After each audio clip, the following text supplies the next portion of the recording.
Hello दोस्तों, आप सभी का स्वागत है क्लाइमैक्स सिटी पर। सो गाइस, अगेन हम आ चुके हैं लास्ट ऑफ सीजन 2 के एपिसोड नंबर 6 और 7 यानी द प्राइज एंड कन्वर्जेंस के साथ। वीडियो में आगे जाने से पहले ये जरूरी है कि आप हमारे पिछले एपिसोड जरूर देखें, अदरवाइज आप ये पार्ट नहीं समझ पाएंगे। So without wasting any more time अब सीरीज देखते हैं। सीरीज की शुरुआत में हम होते हैं 1983 में, जहां यंग जोल अपने छोटे भाई टॉमी को अपने डैड जेवियर से बचाने की कोशिश करता है, क्योंकि टॉमी ने ड्रग्स खरीदा था कि तभी वहां जोल आके टॉमी को रोकता है, जिससे बाकी लोगों के साथ उन दोनों की फाइट हो गई थी। अब क्योंकि जेवियर एक पुलिसमैन था, प्लस वो अपने बच्चों को बहुत बुरी तरह मारता था, इसलिए जोल टॉमी को बचाने के लिए अपने ऊपर इल्जाम लेता है और उसे छुपने के लिए बोलता है। थोड़ी देर में वहाँ जेवियर आता है और जोल बोलता है कि उसने ड्रग्स खरीदा। इस पे जेवियर यही बोलता है कि मैं एक पुलिस वाला हूँ, मुझे सब पता चल गया है। टॉमी ने खरीदे वो ड्रग्स, अगर मैं पुलिस वाला नहीं होता तो तुम लोग अभी जेल में होते। ये सुनकर जोल यही बोलता है कि आप उसे मारोगे तो नहीं। सरप्राइजिंगली जेवियर बियर रखते हुए जोल से बोलता है कि एक दिन वो सुपरमार्ट से कैंडी छुपा लिया था, जिससे उसके डैड कैशियर से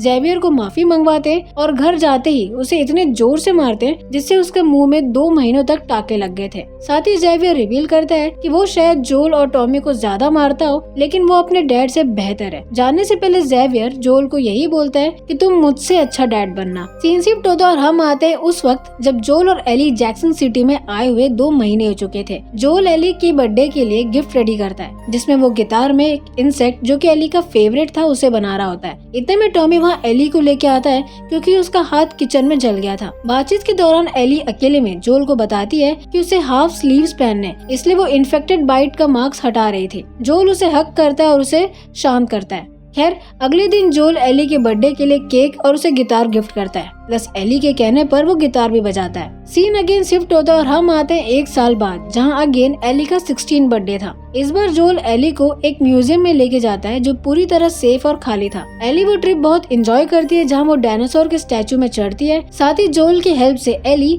एस्ट्रोनॉट का हेलमेट और स्पेसक्राफ्ट अपोलो 11 का लॉन्चिंग साउंड टेप में सुनकर अपोलो 15 मॉड्यूल में बैठती है एंड इमेजिन करती है कि वो स्पेस में ट्रेवल कर रही है। वापसी के बाद एली और जोल जंगलों से गुजर रहे होते हैं कि एली बहुत ही अलग तरीके से उसके फेवरेट इंसेक्ट पतंगा को देख रही होती है, पर तुरंत ही जोल उसे बुलाता है और वहाँ से वो दोनों चले जाते हैं। सीन अगेन शिफ्ट होता है और हम देखते हैं कि जोल हमेशा की तरह एली के बर्थडे पर केक लेके आता है। कि शॉकिंगली हम देखते हैं कि एली गांजा फूक रही थी, प्लस केट के साथ इंटीमेट भी हो रही थी, जो उसके हाथ में पतंगा का टैटू बना रही थी ताकि उसे बाइट छुपा सके। ये देख के जोल गुस्से में आता है और केट को वापस भेजता है। साथ ही एली को लड़की के साथ इंटीमेट होने के लिए गुस्सा करता है और नशा उतरने के बाद ही बात करेंगे ये कहकर वहाँ से चला जाता है। उस रात एली गैराज में जाकर सोने का डिसाइड करती है, इसलिए वो अपना बेड उठा रही होती है कि जोल भी, जो सो नहीं पा रहा था, वहाँ आवाज सुन के आ जाता है। जोल गैराज में जाने से उसे रोकता है और दोनों के बीच में बहस होती है, जहाँ एट द एंड एली अपनी गलती मानती है। अब क्योंकि एली जोल को बोल दी थी कि ये उसका नहीं हम दोनों का घर है, इसलिए जोल हम्बली बोलता है कि कुछ दिनों का टाइम दो ताकि वो गैराज एली के लिए रेडी कर सके। साथ ही वो टैटू की तारीफ भी करता है और उससे पतंगा का मतलब भी पूछता है, और वो यही समझ रहा होता है कि पतंगा का मतलब उन्नति करना या चेंज लाना, जिसपे एली वियर्ड तरीके से हाँ बोलती है। जोल रूम से निकलता है, बट उसे यकीन था कि एली सच नहीं बता रही थी, प्लस उससे दूर हो रही है। अगली सुबह हम देखते हैं कि जोल गेल से मिलता है और पतंगा का मतलब पूछता है, जहाँ हमें पता चलता है कि पतंगा का मतलब मौत होता है। जोल अपसेट होकर वहाँ से चला जाता है और यहाँ एली भी अपना सामान लेके गैराज में शिफ्ट हो जाती है। 2 साल बाद हम देखते हैं कि एली फायर फ्लाइज को लेकर डाउट में थी। वो कुछ सवाल पेपर में लिखती है ताकि वो जोल से पूछ सके कि एग्जैक्टली फायर फ्लाइज के साथ हुआ क्या था। कि तभी जोल वहाँ आता है और एली के 19th बर्थडे में उसे फाइनली पेट्रोल पे लेके जाता है। रास्ते में जोल एली को नजर रखने का प्रैक्टिस करवाता है और कहता है कि हमें ऐसे ही कुछ टाइम साथ में बिताना चाहिए, जिसपे एली डल वे में हाँ बोलती है। जोल उसे इस बारे में पूछ ही रहा होता है कि उसके वॉकी टॉकी पर मैसेज आता है कि यूजीन और एडम को उनका बैकअप चाहिए, क्योंकि वो उनके पास ही है, इन्फेक्टेड लोग भी है वहाँ। बिना वक्त गवाए वो दोनों उसी एरिया में जाते हैं कि उन्हें यूजीन दिखाई देता है। बदकिस्मती से उसे इन्फेक्टेड लोगों ने काट दिया था। जोल उसे मारने की बात करता है, जिसपे यूजिन यही बोलता है कि वो एक बार अपनी वाइफ गेल से मिलना चाहता है, इससे पहले वो बदल जाए। बट जोल उसकी बात नहीं मानता और उसे मारने वाला ही रहता है कि एली जोल को रोकती है और यूजिन को एग्जामिन करके बोलती है कि उसके पास टाइम है। जोल एली को प्रॉमिस करता है कि वो उसे नहीं मारेगा एंड एली को घोड़े लाने भेजता है। जब तक एली घोड़े लेके आती, जोल यूजिन को लेक साइड लेके जाता है और उसे कहता है कि तुम्हें जो भी बोलना है वो मुझे बोल दो, मैं गेल को बोल दूंगा। लेकिन वो नहीं मानता और जोल उसे सर पे गोली मार देता है। इतने में एली भी वहाँ आ जाती है। जोल उसे माफी मांगता है और कहता है कि ये करना जरूरी था। थोड़ी देर में वो जैक्सन में पहुँचते हैं, जहाँ जोल गेल से झूठ बोलता है कि यूजिन खुद ही सर पे गोली मारा, क्योंकि वो गेल से बहुत प्यार करता था। गेल सुन के टॉमी को गले लगाकर रो रही थी कि तभी एली सच बोलती है कि जोल ने उसे मारा है, यूजिन तो उसे मिलना चाहता था। एली समझ गई थी कि फायरफ्लाइज के बारे में भी जोल ने झूठ बोला है। गेल ये सब सुनकर गुस्से में जोल को थप्पड़ मारती है। अगले सीन में हम आते हैं 9 महीने बाद, जहां न्यू ईयर के टाइम में जोल एली के लिए सेज से लड़ा था। एली के गुस्सा होने के बाद जोल घर के बाहर गिटार बजा रहा होता है कि वहाँ एली आती है। पहले तो वो गैराज की तरफ जाती है, लेकिन फिर वापस आती है और फायरफ्लाइज का सच सुनना चाहती है, जहां जोल एडमिट करता है कि उसने फायरफ्लाइज को मारा क्योंकि एली ही एक लौती इम्यून थी, प्लस इस प्रोसेस में उसकी जान जा सकती थी, इसलिए जोल रोक दिया था। एली उस पर गुस्सा करती है कि शायद जोल ने उसकी जिंदगी का मकसद चुरा लिया, वो सबकी जान बचा सकती थी, भले ही उसकी जान चले जाए। बट जोल यही बोलता है कि वो ऐसा दोबारा करेगा क्योंकि वो उसे प्यार करता है और उम्मीद करता है कि एली एक अच्छी पेरेंट बनेगी। इस पे एली यही बोलती है कि वो उसे माफ नहीं कर पाएगी, बट ट्राई जरूर करेगी। सीरीज के एंड में हम यही देखते हैं कि एली प्रेजेंट टाइम में नोरा को टॉर्चर करके थिएटर में रिटर्न जाती है। यहाँ से हम आते हैं लास्ट एपिसोड यानी कि कन्वर्जेंस पे।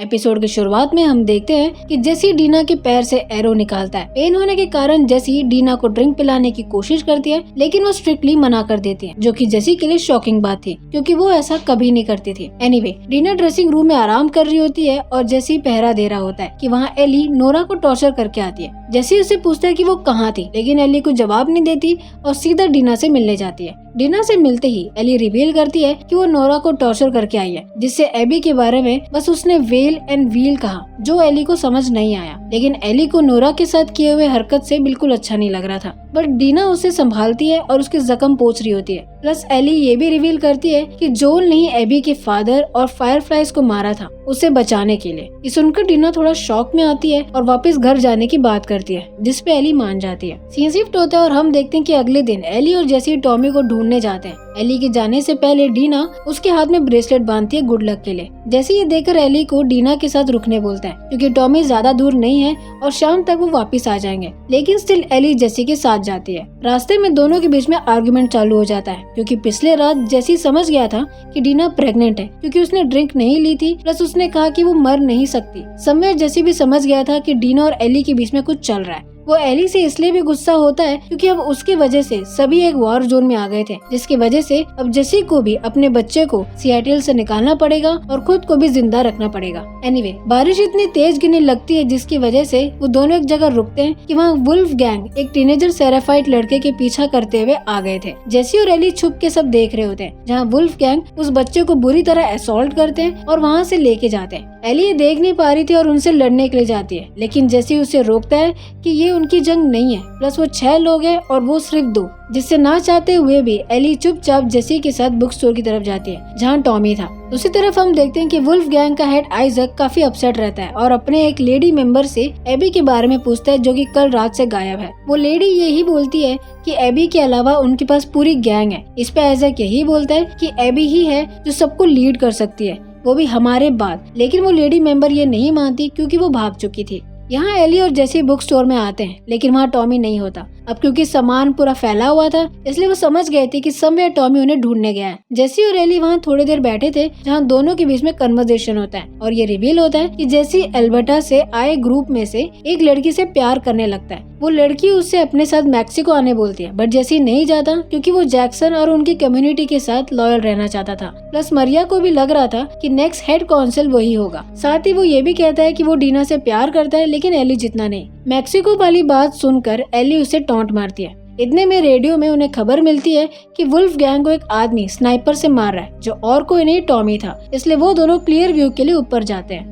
अगले सीन में हम यही देखते हैं कि दोनों ऊपर जाके देखते हैं, जहाँ उन्हें गोलियों की आवाज आती है। सरप्राइजिंगली एली को नोरा का मैसेज समझ आ गया था कि एबी कहाँ होगी, क्योंकि उसके सामने एक फेरी व्हील था और एक एक्वेरियम था। एली जेसी को एक्वेरियम की तरफ जाने बोलती है, लेकिन जेसी नहीं मानता क्योंकि उसे टॉमी को ढूंढने जाना था। साथ ही वो गुस्से में बोलता है कि उसने एली के अगेंस्ट वोट किया था क्योंकि जेसी अपनी कम्युनिटी को खतरे में नहीं डालना चाहता। प्लस उसे लगता है कि एली सेल्फिश है। इस तरह जेसी टॉमी के पास जाता है और एली एबी की तरफ। अगले सीन में हम यही देखते हैं कि एली एक्वेरियम तरफ जाने के लिए बोट लेती है क्योंकि एबी दूसरी तरफ थी। उसी समय हम देखते हैं कि वुल्फ गैंग सेराफाइट के आइलैंड की तरफ जाते हैं उन्हें मारने के लिए। खैर एली बोट लेके जाती है जहाँ उसे तूफान की वजह से एक बड़ी लहर से टकरा जाती है और सीधा सेराफाइट आइलैंड में पहुँच जाती है। जब तक वो खुद को संभालती वहाँ सेराफाइट के लोग आके एली को लटका के मारने की कोशिश करते हैं, बट लकीली सेराफाइट के हेड को वुल्फ गैंग का पता चल जाता है जो उनके विलेज को बॉम्ब से उड़ा रहे थे, इसलिए वो एली को छोड़कर उनकी तरफ जाते हैं। मौके का फायदा उठाकर एली बोट लेके एक्वेरियम की तरफ पहुंचती है। एक्वेरियम में एली एबी की फ्रेंड्स ओवन और मेल से एबी की लोकेशन के बारे में पूछती है, लेकिन ओवन चालाकी से एली को गोली मारने की कोशिश करता है, जिससे एली हड़बड़ाकर ओवन को तो मार देती है, लेकिन मेल के गले से गोली छू कर जाती है, जिससे उसके गले से खून निकलने लगता है। बट शॉकिंगली हम देखते हैं कि मेल प्रेग्नेंट रहती है और एली को सिजरिन से बच्चे को निकालने बोलती है। एली इतने शॉक में रहती है कि उसे समझ नहीं आता कि एग्जैक्टली क्या करना है, पर तब तक मेल मर जाती है। एली एकदम रोने लगती है कि वहाँ टॉमी और जेसी आते हैं एंड उसे संभाल कर वापस थिएटर में लेके जाते हैं। थिएटर में एली सीधा अंदर चली जाती है, इवन डीना से भी बात नहीं करती। सीन शिफ्ट होता है और हम देखते हैं कि टॉमी और जेसी आगे का डिस्कस करते हैं कि वहाँ एली आती है। टॉमी एली को मोटिवेट करता है कि जो भी हुआ उसमें उसकी कोई गलती नहीं थी, वो वैसे भी खुद ही ये चीजें चुने थे, बट अफसोस यही था कि एबी बच गई थी।